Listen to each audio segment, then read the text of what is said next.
So we're here with a Will It Run episode. This Tohatsu 8 horsepower 2-stroke. It's been sitting for apparently a number of years, 5-6 years, never been run. Sat in a garage, upright on a stand like that. We'll go through it and see if it runs, see if we can get some life back into it. The guy's not awfully concerned if it doesn't, but you would like to see at least getting it running again. And hopefully we'll get that done in this episode. You can see out there, snow on the fields, about -2 today.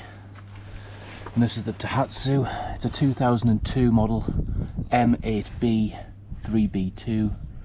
The serial number is 80519, 5.9 kilowatts. Bit of information on there.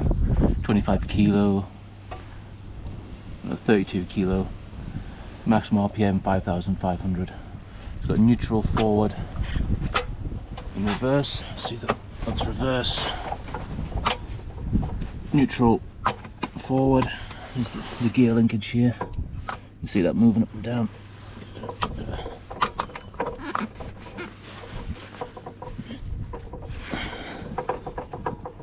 Bit of play on those bushings there, but I'd say the guy's not awfully concerned. He's never used this. I think he got it, from what he was saying, he got it with a boat which had a bigger engine on. This was just the backup, but I don't think he's ever used it from what he was saying. He's just curious as to see if it works or not. So that's what we'll do. We'll take the cowling off and see what's going on underneath. So I've got my setup here. I've got a few spark plug testers. These are just inline. Put the spark plug boot on, spark plug into there, and it flashes if you've got a spark. Some trusty PB blaster. Take the spark plug out, spray a bit of that in. Hopefully it's not seized. It's a 2-cylinder model. Exhaust jacket there. Single ignition coil. Supplying both sparks. It's probably a wasted spark system, I'd imagine. Inline fuel filter. Fuel pump. Single carburetor. You can see that the linkages aren't seized. It's not actually looking that bad actually. Neutral safety it looks like. Doesn't appear to have a thermostat. Well, it could be in there. I imagine it's actually in there. It looks like the shape of a thermostat. So we'll whip these out. Take it from there.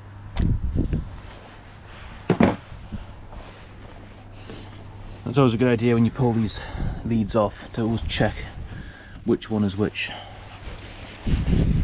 Sometimes I have something written on, but for our sake, this tag is the top one.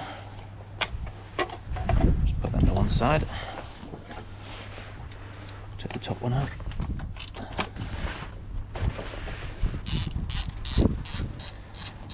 Coming out not too bad.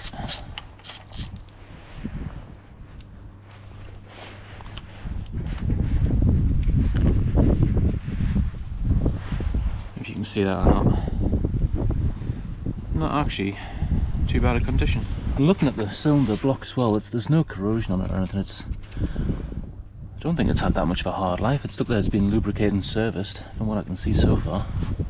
The guy said it's been sitting for, he reckons, about 5 years, never been touched. Bottom one, about the same. Some PB blaster in there.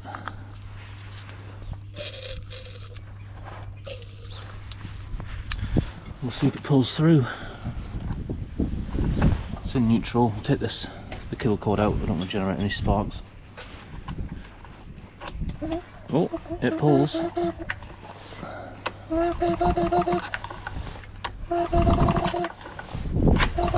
It's actually really smooth, that.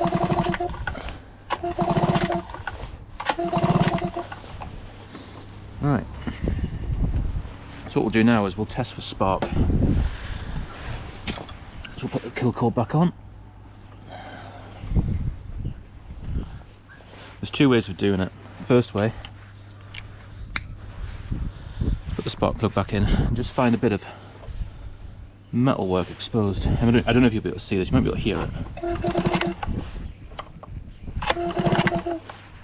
I can't see anything there. It's not to say it's not going. Just wind that spark plug back in there. Put that onto that. We put the boot cap on. Length actually. There we go. And when we pull it this time, you should be able to see a spark.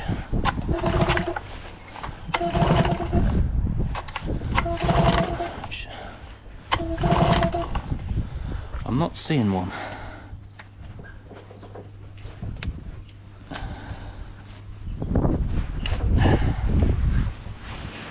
Anyway, we'll test the other cylinder. The other lead, which is the bottom one. We'll do that. I'm not getting anything there. These kill switches are renowned for wearing through, or wearing out even. So with the kill switch in, I suppose the distance for all it is 2 wires. And when you pull it out, you open the wire like the switch, and when that closes, you get continuity between the 2 wires. And what happened was, I don't think this was pulling out far enough. So now when I try, put on the block there, I mean, it might be really hard to see. You can hear it clicking. But I can see a spark and I can hear it. So at least we've got spark. I mean, that's what I was concerned about with this engine, was if we didn't have spark and an ignition coil, which would be my first bet, probably over 100 quid. But now we've got spark. We're on to a winner, I think. The carb's probably bunged up, but we'll just do a spit shine. We'll just spray some carb cleaner in, pull it, and if it fires, it's worth doing. And I'll do a compression test on it. We'll do that now. We've got a compression tester, Kennedy 503116. Measures PSI and bar. Comes with an adapter, different threads. I have got another adapter as well.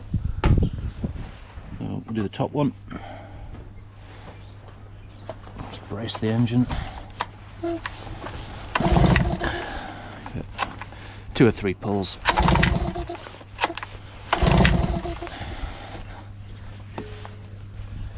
Yeah, it's just short of 100.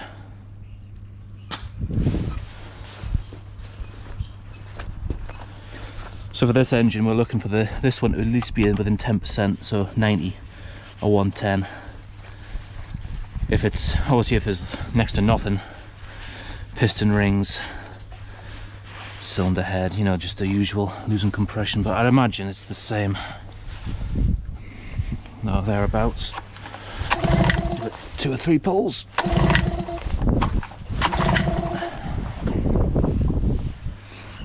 Yeah, bang on. Maybe it's 2 or 3 psi over, but can't really complain at that. So at least we know it's got compression, it's got spark. So we'll put the spark plugs back in now. Top one, bottom one. I always like to start them off by hand. I never use mechanical means to throw them in like a drill or something like that, or electric ratchet. Absolutely pointless. You'll just wreck them, especially if you cross thread it. And just nip them up with the socket there. Even then, I don't go mad. It's only an 8 horsepower 2-stroke at the end of the day. I'm coming around the front here where the carburetor is. Come down here. It's got an airbox on it. No air filters. And you see, got 2 bolt heads to take off, and they look like they do as well hold the carb onto the inlet manifold reed block area. So we'll have to be careful when we take them out that the whole thing doesn't fall off, because there will be gaskets in there. So we're back on with our makeshift kill cord here, just a case of putting that in there, pulling it out, snapping it. Remember, the top one had the label on. Nice and firm, snug. Get this out of the way. Bit of carb cleaner here. Generator. a spray into there. Give it a pull. Oh.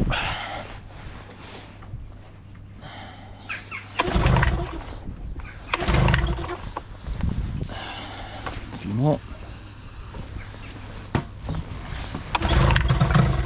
Oh, there's life. So we're proving that it will run. Maybe a few more.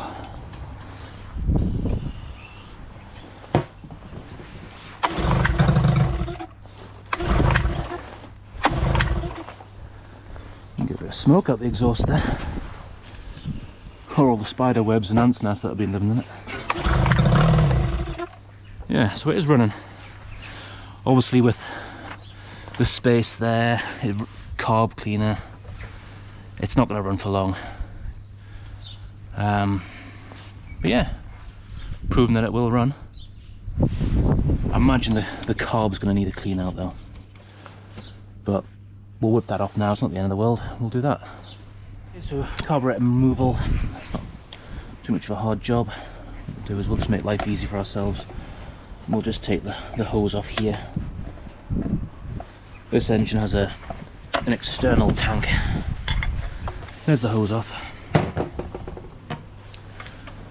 So remember, we've got 2 bolts here, and we've got the throttle linkage, which is just a little clip, and the choke clip. Lift them up, pull it out, pull it out. There we go.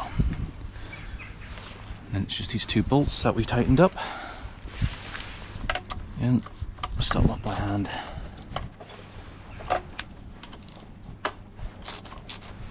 But it's just the gaskets and everything, you know. Normally if it's been sitting, the fuel will have dried out. Might have got away with it, it might be fine, but I doubt it.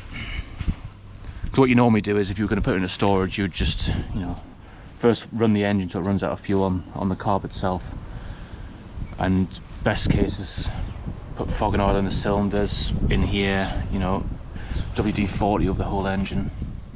It looks like it has, it is a bit greasy, like oily, and there's no corrosion on it. Apart from those bolts there. I mean, it is an aluminium block light, but it's in good condition. I'm surprised it actually ran as quick as it has.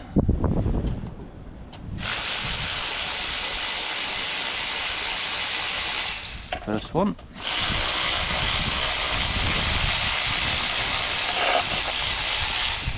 Second one.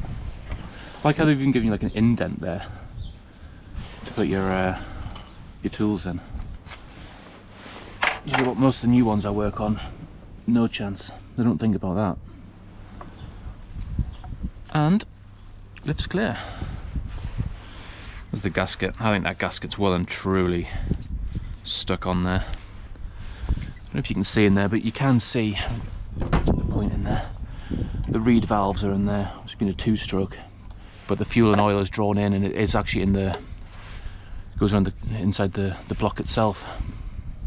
So to prevent the compression of the gases coming back the way, it's got reed valves, which are basically just one-way valves. Otherwise you'd be having it all blowing out the front of the carburetor. So as I mentioned, this engine has a single, as I said that, the gasket comes off. Yes, used to come off in one piece. Like I say, if you're doing this properly, you'd have a rebuild kit, because you can see how that's pushed out. But it's a single carbureted engine, has a fuel pump built on. It's not mechanic. It's not driven off a gear or anything. It's just, I think they call it like a pulse pump. Use a differential pressure. Inline fuel filter is the right way. I've seen them before where they are the wrong way around. People wonder why their engines die of starvation. The funny thing is they will run though, of sort of like idle speed, but when it comes to high end, they choke up. I think it's just the surface area and the filtration inside, it just doesn't work. We'll put that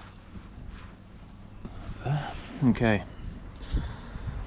So, choke on the front, jets, throttle plate in the back, float chamber. Just shake there. Can hear the float dropping up and down, which is a good sign. 4 screws holding the float chamber on, and you've got a drain on the front.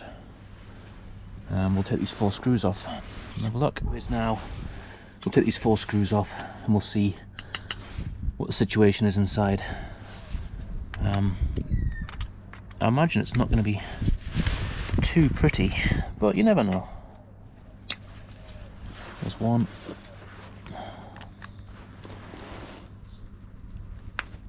Oh, let's star drive on that. 2, 3, 4. When I do these as well, because the screw heads are quite soft, I push as hard as I can into the screw as I'm turning. Otherwise it rides out and you end up you damage them. So we'll do it upside down just to see. There's 1, 2, 3, and 4. Now it looks like the fuel pump is part of the float body itself, which is different. But normally these pumps are on the actual block. But so there you go. No fuel in there, dry as a bone. All that dry residue, sand, dust, grit, evaporated fuel. But I tell you what, it's not too bad. Although, on saying that, you can't see through the jet. That's the main jet there.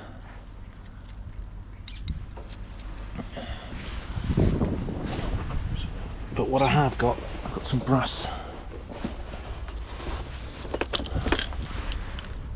rods. We'll just rod it through. Right. Yeah, there we go. That goes through. You can see it there in the venturi there, all the way through. So in theory, it's just a bit of brass. That's a plug. And we'll take it out. In fact, I'll give you a show. It's easier to show you than it is to explain it, I find. If I can find the right screwdriver. With these, it's always best to get the one that fits perfectly because it's so easy to damage these. Well, this one's coming out quite nicely. As I mentioned, this is a plug on the bottom. So that's the jet parts. That's the first bit. And then to get this bit out, you can get a flat blade and just push down and tap. There we go. So there it is. See the little holes in it? It's a emulsion tube. And that is clear. You might be able to see that on the GoPro, I don't think, but every single one of those holes is perfectly clear. There's actually nothing, no dirt or anything on that. That's pretty amazing. The jet itself, that's clear as well. So it could be that this engine was stored correctly, because it is pretty clean.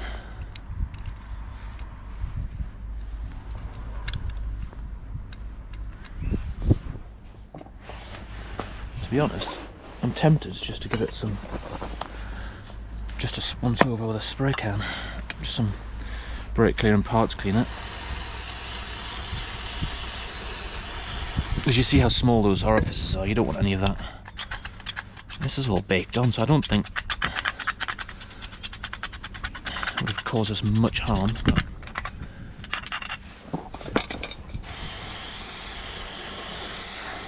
see, if this was a proper job, like I was doing for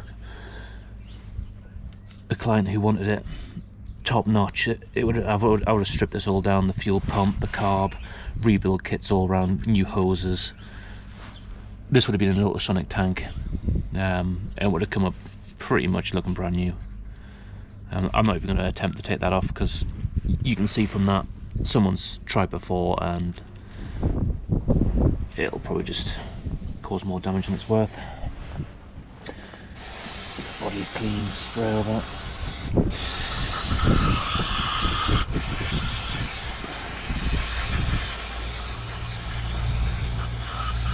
Like I said, this is by no means the way to do this. There's another one up there.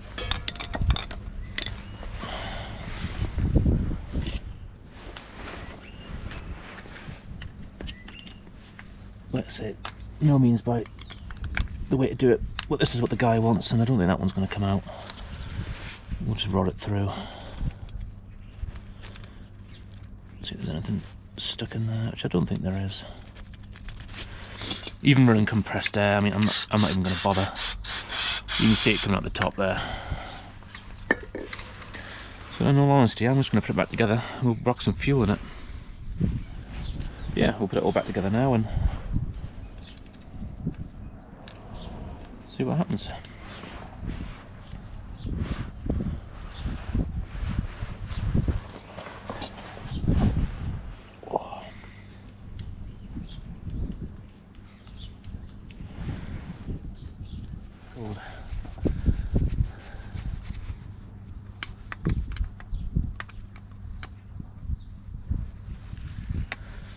So when these go back together, you don't have to go mad. It is brass work at the end of the day, it's soft metal.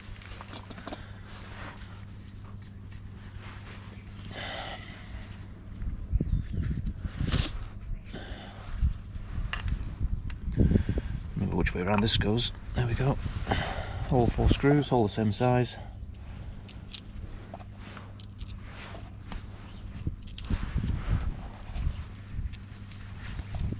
Start all 4 off. We'll put this back on the engine.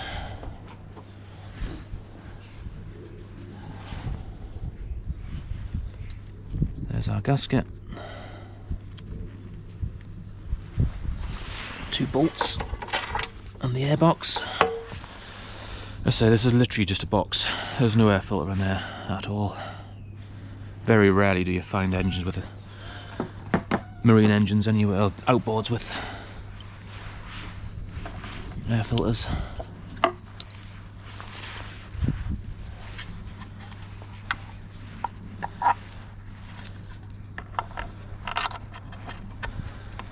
Put that there. That's the first gasket. Straight through.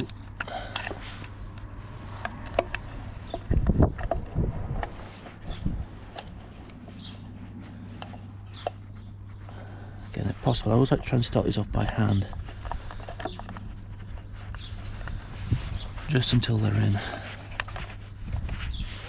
which I believe that one is. Go nice and slow with the electric ratchet.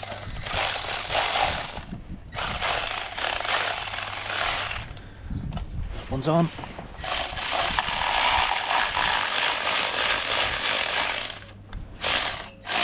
Yep.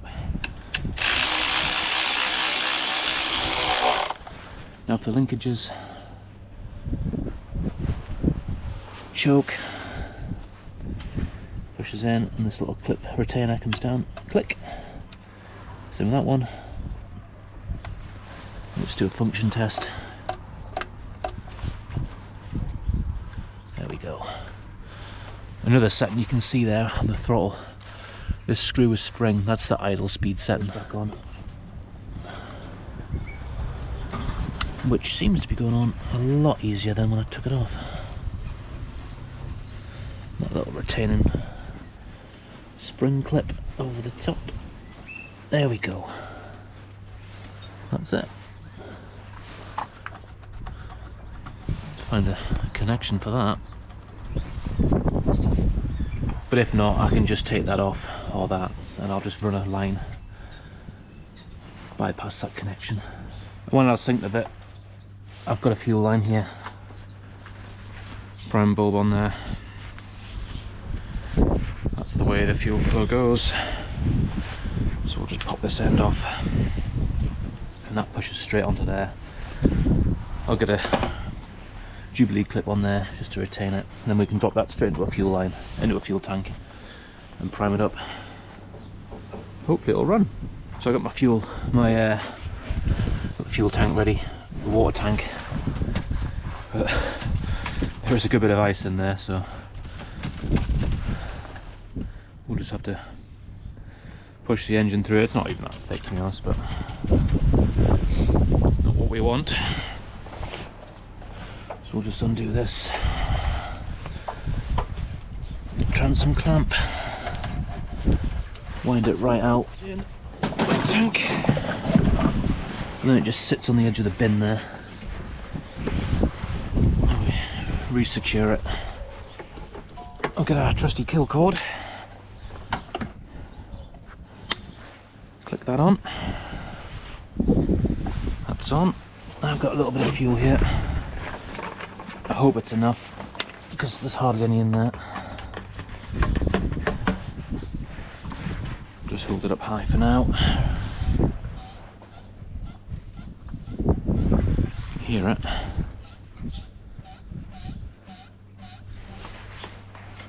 Oh, that's actually in the fuel or not. There's so little in there. There we go. See it in the fuel filter. You can hear it going into the carburetor. Right, that is, prime bulb is solid now, which means it's holding. Only going to run it for a little bit. It's a two-stroke engine, I've no two-stroke oil to mix in, but it's been sitting for that long. Let's be honest, I don't think it's going to cause any damage. A couple of minutes, we'll see if the water pump's running. So we'll set it half choke, start position. We'll give it a whirl.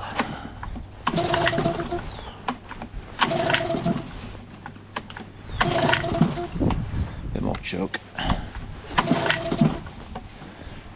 More squeeze. There we go. A bit of life. Bit of throttle on.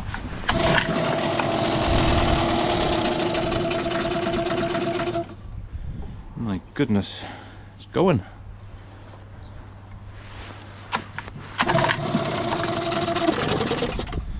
I'll take the choke off for now. Just try it just on the throttle.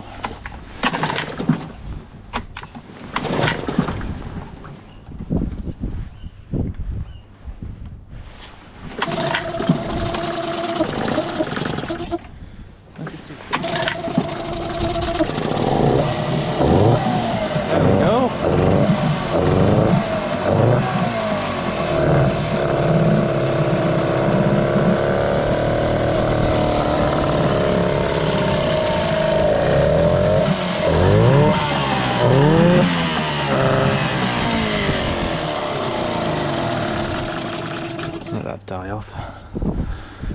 Now there was water coming out, but I didn't see much, if any. I imagine the impeller's probably burnt out, been sitting for that long. But it does run. There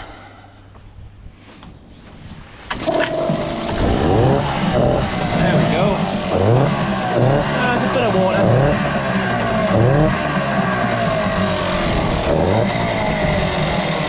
Saying that.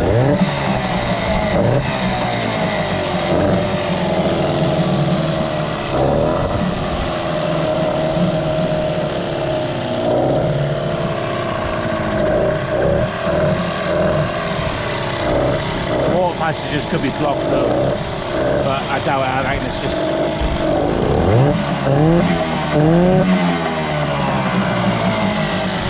not got any at all.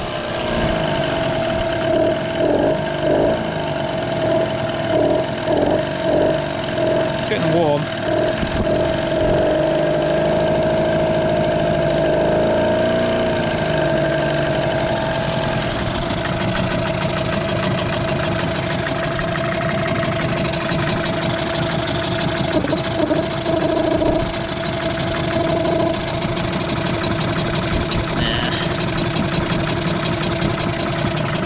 So a new impeller if he wants it going. But it seems to be running alright. Cut the kill cord. In fact, what we'll do is we'll just run it out of fuel.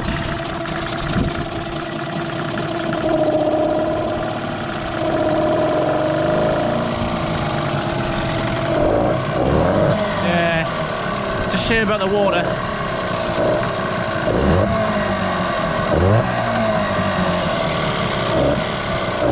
But not the end of the world. Impeller.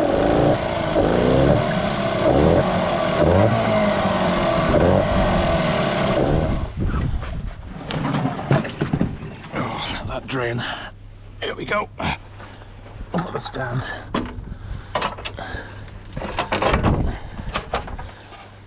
Lock that back in.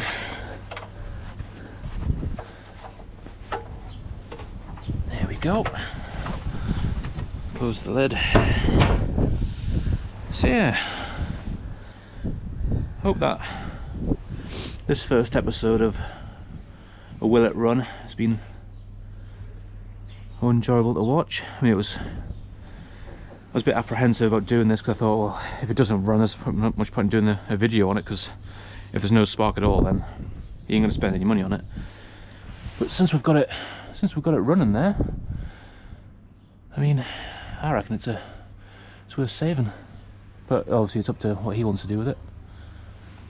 But yeah, hopefully we'll do a part 2 where we do an impeller change on it and find out why it's not pumping water. You might even want to do a service on it. We'll do that as well, but to be honest, I don't think he will, from what he was saying, but you never know. Yeah, hopefully there's a part 2.